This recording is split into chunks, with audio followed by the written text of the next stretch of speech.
My husband secretly spent my inheritance on a luxury condo for his mistress. So I quietly bought the whole building, changed the locks, and watched them pack their things in silence. It was a quiet betrayal. Not loud, not messy, just quiet. I was clearing out old emails on a random Tuesday afternoon when I saw a forwarded message from the bank, misrouted into our shared inbox, the one we'd stopped using after our second child was born. The subject read, Final Confirmation Unit 5C. Waterside Residences. It wasn't our house. It wasn't an investment we'd discussed. And it definitely wasn't something we bought together. I clicked. The attachment was a closing document, efficient, professional, cold. Buyer my husband. Funds withdrawn from Eleanor M. Harper Trust. That was my trust, my name, my money. He used my inheritance. The same inheritance my parents left me to ensure I'd never be financially dependent on anyone. The one thing I swore I'd keep untouched just in case. He spent $265,000 of it. Not on our kids, not on us. On a waterfront condo I'd never stepped foot in. I didn't cry. I didn't storm into his office or throw plates. I just stared at the PDF for what felt like an hour, the words blurring, but the dollar signs staying sharp. It felt like the air had been drained out of the room, but not in a dramatic way. More like slow suffocation, one breath at a time. Betrayal doesn't always come with lipstick on a collar or hotel receipts. Sometimes it comes in Helvetica font, carefully aligned margins, and your name printed under the word funds. I closed the laptop, walked to the closet, opened the fireproof safe we never talked about. Inside were the marriage certificate, the prenup he insisted was just for show, and a copy of my trust documents. I hadn't looked at them since the day I signed 10 years ago, but I remembered everything. I remembered the lawyer's warning. You don't need to share access unless you want to. I had wanted to. Back then. I placed the papers on the table, read every clause, every line, every footnote. Then I made dinner. I stirred the sauce while rehearsing questions in my head, not for confrontation, but for clarity. I didn't need to shout. I needed answers that didn't sound like excuses. He walked in late, loosened his tie, kissed the top of my head like nothing had shifted. He poured himself wine, told me about traffic, about how the real estate market was booming again.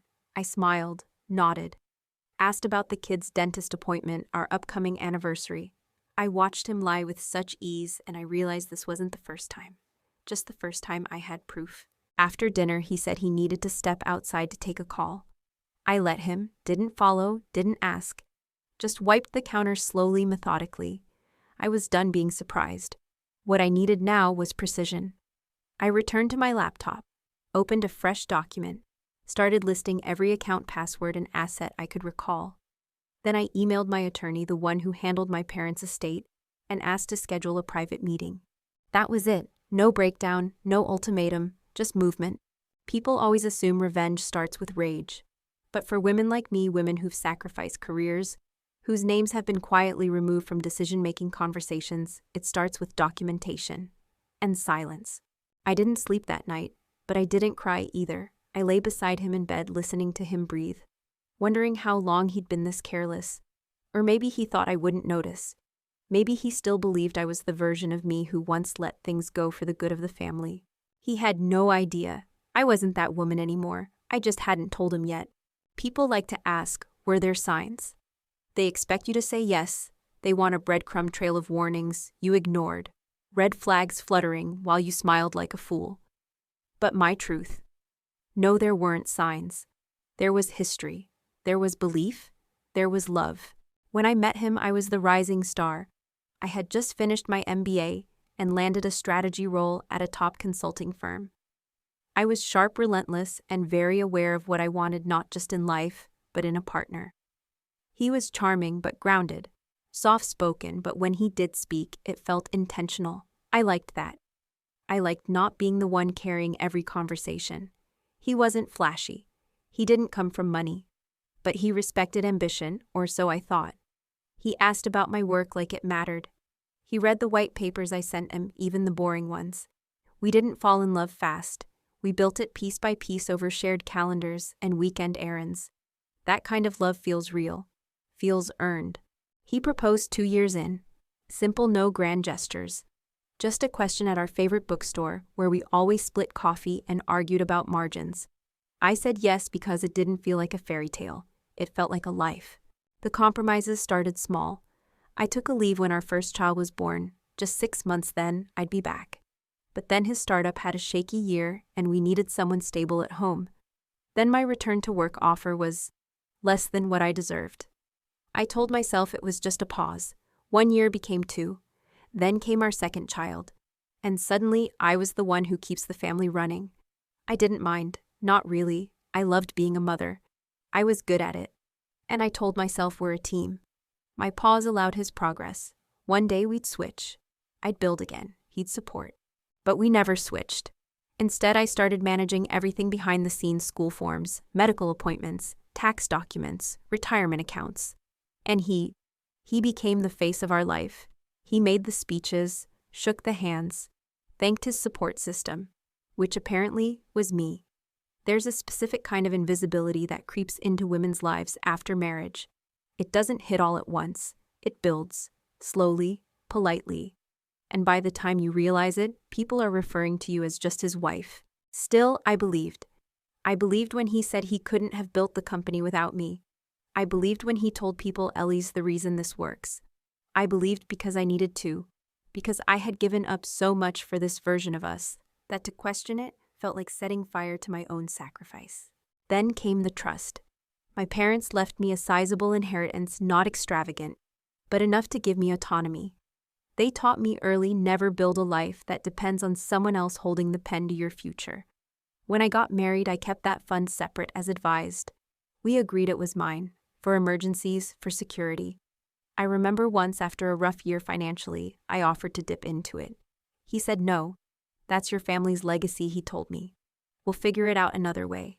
I remember thinking, God, I married the right man. That's the irony. He earned my trust by refusing to use the fund, so that years later, when he quietly accessed it behind my back, I wouldn't see it coming. He didn't just spend the money. He spent the very faith I had in him. And the worst part, I had no one to blame but myself. Because I built the pedestal, I carved his name into it. I handed him the hammer and stood beside him while he used it. People think betrayal starts with cheating or stealing or lies. Mine started with a question I hadn't asked in years. What do I have that's still mine? The answer at that moment was painfully short. But that was about to change. After I found the document, I didn't confront him. I didn't even flinch. Instead, I made a choice, one that felt unfamiliar at first. I would stop pretending. That meant watching, quietly, closely, without the filter of maybe I'm overthinking this or he's under pressure. No more self-editing. The next day, I told him I wanted to revisit our finances. Just a simple check-in, I said, like we used to do. He blinked twice, smiled too tightly, and said he'd pull some numbers together. But I already knew he wouldn't, because I'd seen the numbers, and I was done waiting for his version. That night, I logged into our joint account. Half the tabs were broken, links redirected, passwords changed. The trust fund portal was completely inaccessible.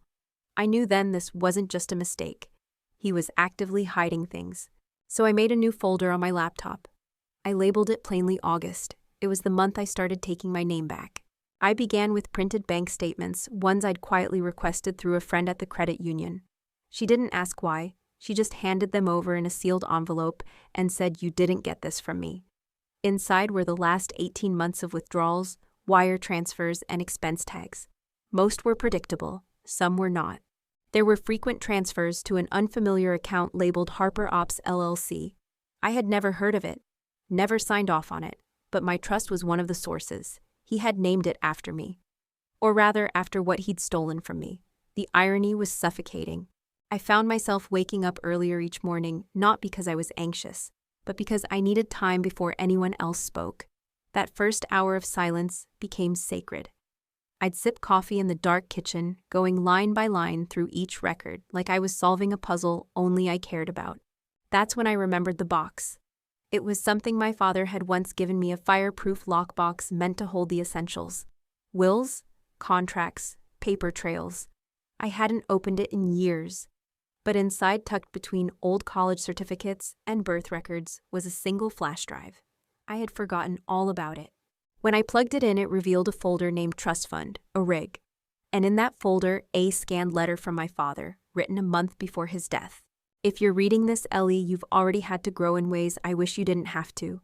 This fund is yours, not a gift, not an emergency fund. Yours. Use it as power, not pity. And if anyone ever tries to convince you otherwise, walk away and take everything with you. I had read it once before long ago, but this time it landed differently. That letter became my permission slip. Not for revenge, but for clarity, for movement. I started digging into Harper Ops LLC, registered to a P.O. box in a nearby city. Its filing address matched a WeWork location he'd once claimed to be just a networking space. My name wasn't anywhere on the papers, but my trust ID was. I needed confirmation, so I called an old colleague, Serena, someone I hadn't spoken to since I stepped back from work. She had a gift for sniffing out fraud. I told her just enough to get her curious. 2 days later, she sent a screenshot. Thought you'd want to see this. Your husband listed himself as the sole beneficiary of an asset-backed holding tied to that LLC. Looks like he used your trust to secure it. I didn't respond right away. I just stared at the image, then printed it and slid it into a file labeled Leverage. That night, he came home late again. I asked him how the strategy meeting went. He said it was fine. I smiled. Then asked softly, "Do you remember that condo on the waterfront? The one we joked about 10 years ago?" He looked up confused. "What condo?" I shrugged. "Doesn't matter." He went back to scrolling his phone. I went back to planning my exit. The twist, of course, wasn't that he lied. The twist was that I had stopped believing him and he hadn't noticed. There's something sharp about standing in front of a building you didn't know existed 2 weeks ago, knowing it was bought with your money for a woman whose name you haven't even heard.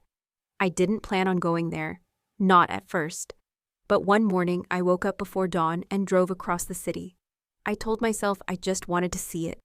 That was all, just see. Waterside residences looked exactly like the brochure. Clean lines, glass balconies, soft gold lighting by the elevators. Luxury without shouting. I stood across the street in a raincoat and sunglasses like some cliché in a low-budget affair movie. But I wasn't looking for drama. I was looking for proof. And I got it. She came out around 7:45 a.m., mid-20s blonde wearing his company's branded fleece, carrying 2 coffees. She looked comfortable, not rushed. She didn't check her phone. She didn't look around like she was doing anything wrong. Because she wasn't. Not in her story. She didn't see me, but I saw everything I needed. I went back to my car and sat for a long time. I wasn't shaking. I wasn't crying. I was still. Like I had finally arrived at the end of a maze I'd been walking for months. I didn't call him. I didn't confront her. I drove straight to my lawyer's office.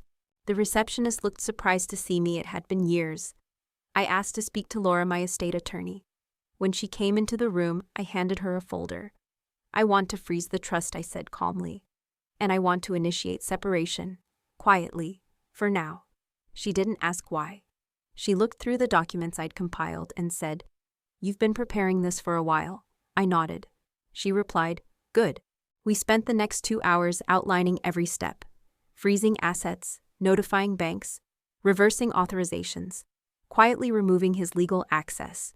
Then we moved to the next phase, securing housing, temporary custody plans, a full audit. It wasn't anger driving me, it was strategy.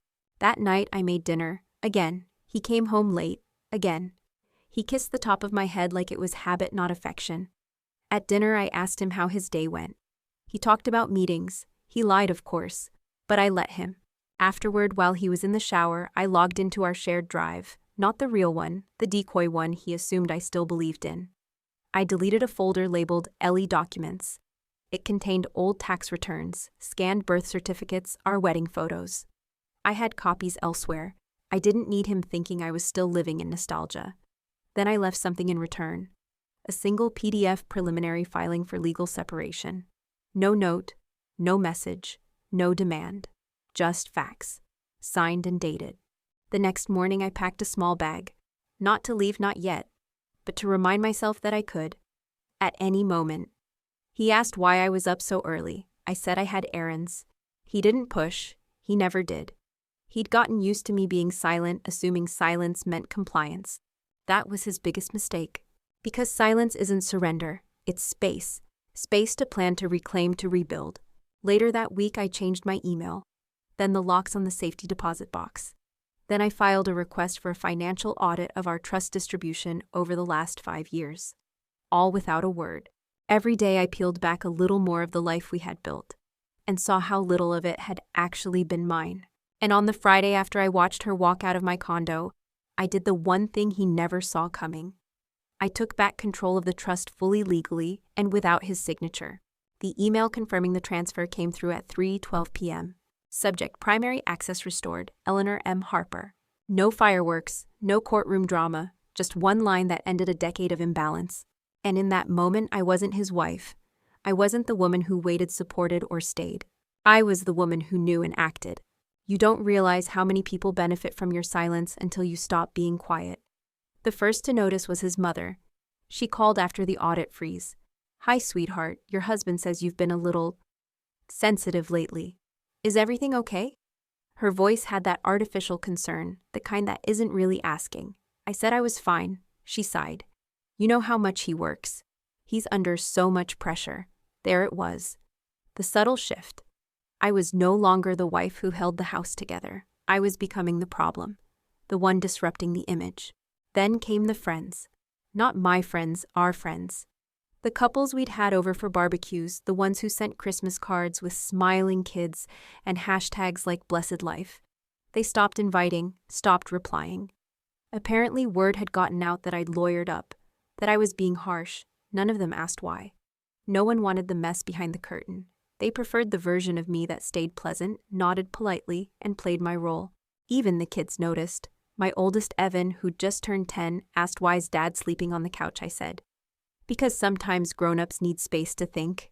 He nodded, but his eyes said something else. Confusion, maybe disappointment. That hurt more than anything. Not because he blamed me, but because I had spent years teaching my kids about kindness, honesty, integrity. And now all he could see was division. I didn't fight it. I didn't try to force them onto my side. I just made sure dinner was still warm. Homework was still checked, bedtime. Hugs still happened. But after they were asleep, I would lie in bed and stare at the ceiling, wondering, what does survival look like when no one claps for you? Because there's no applause for women who walk away from lives that look perfect on paper. You become the cautionary tale, the "she went too far." The "she should have just talked to him." No one tells the truth that she did. 1,000 times. And no one listened. Still, I kept moving. I met with my mentor again, Marianne, the woman who once told me, "You don't owe anyone your loyalty if they're using it as leverage." She offered me consulting work. Not charity, not a pity role, real strategy work. I said yes. It had been 11 years since I had said yes to anything that was mine. Every morning, I dressed like I had somewhere to be. Because I did. Even if it was just my small rented office above a florist shop with a single desk and a laptop I'd paid for in cash. It was mine. And it felt like breathing again. Some days, I still felt hollow. Like I was walking through a world I no longer belonged in. A world where everyone else got to pretend everything was fine. But I had stopped pretending. And I refused to go back. One night after the kids were asleep, he cornered me in the kitchen. Not angrily, softly. That manipulative softness that once worked on me. He said, "We don't have to do this, Ellie. We can fix it. Think about the kids." I looked at him and said nothing. Because I had thought about the kids. I thought about the example I was setting. About how my daughter would one day define self-respect. About how my son would understand accountability. And most of all, about how they would remember their mother. Not as the woman who stayed for the image, but the one who left for the truth. Later that week, I stood in front of the mirror before a conference call. I was wearing my old black blazer, the one I'd kept in the back of the closet like a relic of a different life. It still fit. And so did I. I wrote in my journal that night, he took the money, I took the mirror, and I finally saw myself again. Comebacks don't need applause. They need structure, documents, power applied with quiet precision. While he curated the narrative she snapped, she misunderstood it's complicated. I curated something stronger: control. Through my newly formed company, EMH Holdings, I started acquiring partial ownership shares in a set of buildings, commercial residential hybrids, that were being offloaded by investors in distress. One of them, Waterside Tower. It wasn't just about the condo. It was about who controlled the rules. You see, Unit 5C wasn't owned outright by him. Like most luxury condos in that district, it was part of a long-term corporate lease structure, a clever tax shield tied to an umbrella entity. And ownership of the building didn't just mean bricks and elevators, it meant governance. I bought a majority share in the entity managing the building through EMH Holdings. With that, I gained voting rights over every policy, rental compliance, residency, approval, guest limits, security, and most importantly, violation enforcement. I never had to see their names, but I knew who lived there, and I knew exactly how to move. 2 weeks after acquisition, the new management board updated the lease policies to match city ordinances.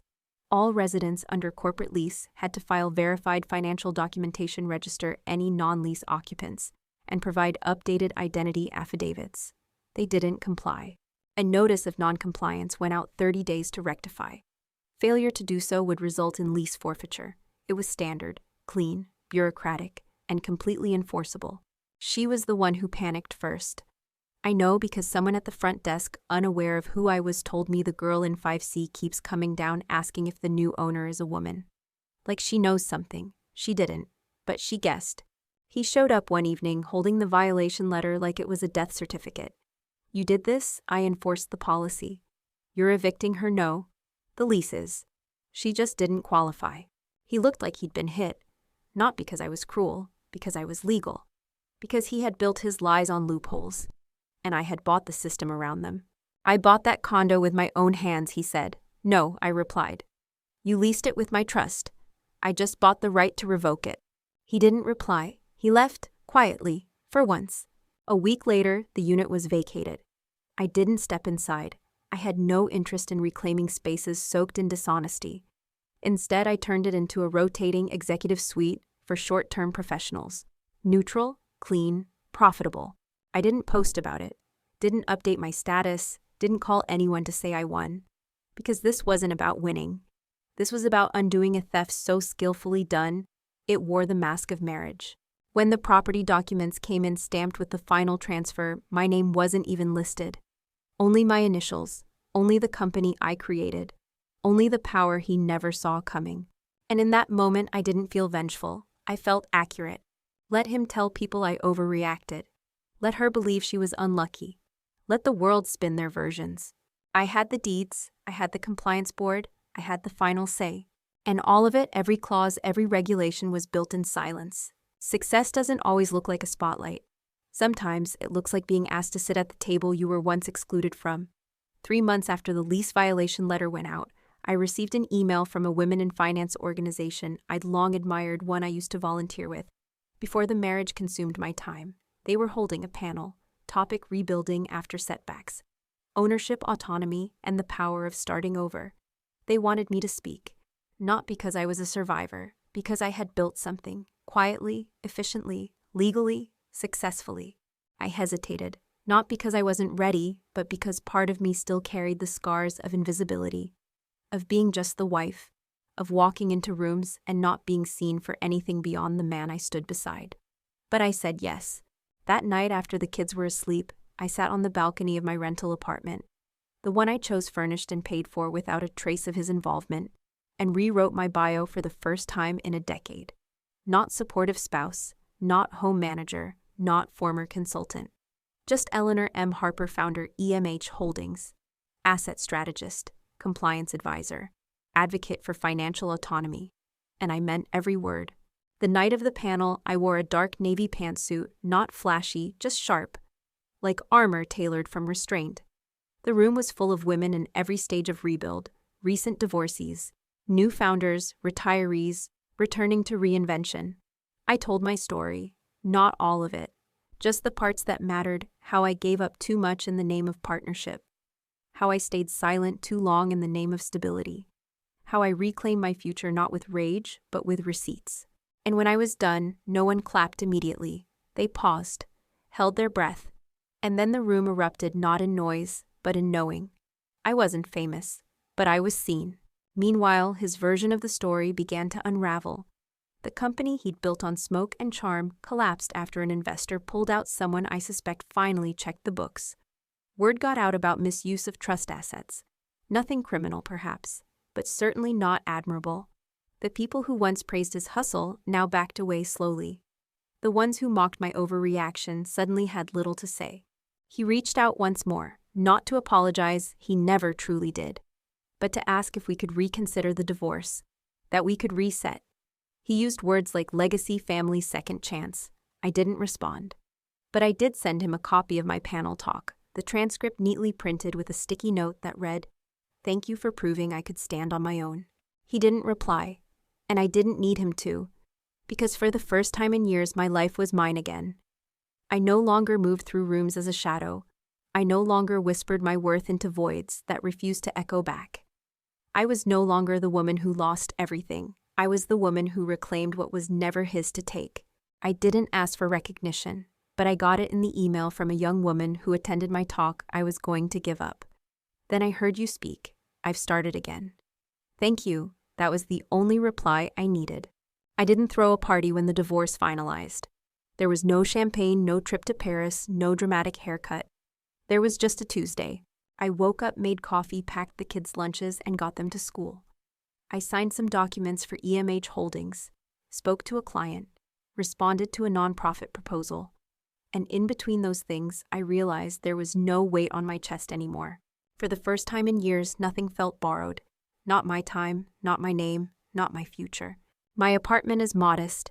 It's not the house we used to live in with crown molding and granite countertops and a neighborhood that hosted wine tastings. But it's mine. The bookshelf holds only things I love. The kitchen plays whatever music I feel like dancing to. The bedroom is quiet, not empty, just peaceful. There's a photo on the entryway table, not of me and him, not of the kids even. It's a picture of my father standing next to the banker who helped him set up the trust fund. The caption he'd scribbled on the back said, "Build her something she can walk away from and still be whole." I didn't understand it when I first found it. Now I do. The kids are adjusting. There are questions sometimes, emotions that rise and fall like tides. But they see me now fully, not as a woman disappearing behind dinner prep or calendar invites, but as someone who is here. We laugh more. We cook together. I've taught them how to change light bulbs and how to question what someone tells you when the answer doesn't feel right. I don't talk about their father unless they ask. When they do, I tell the truth, not the angry version. The honest one. That some people love what you give, not who you are. And that sometimes the bravest thing you can do is walk away before you're erased completely. Once a month I meet with a group of women who are rebuilding, some divorced, some widowed, some simply tired of being second in their own lives. We don't share war stories. We share what comes next. What furniture we finally replaced. What dinner we cooked just for ourselves. What boundary we held firm without apologizing for it. And sometimes we talk about joy. Not the wild manic joy that comes from revenge, but the quiet kind, the kind that comes when you realize your life is no longer up for negotiation. I'm not trying to be fearless. I still have doubts, still have days. I wonder what could have been different if I'd spoken up sooner, if I'd protected myself earlier, if I'd asked for more. But I no longer feel small in those thoughts. I feel centered, grounded, in motion. A friend asked me recently, "Do you ever miss him?" I thought for a long moment and said no. But sometimes I miss the version of me who believed I didn't have to protect myself. And then I smiled. Because that version of me was gone. And the one who replaced her, she doesn't just survive, she leads.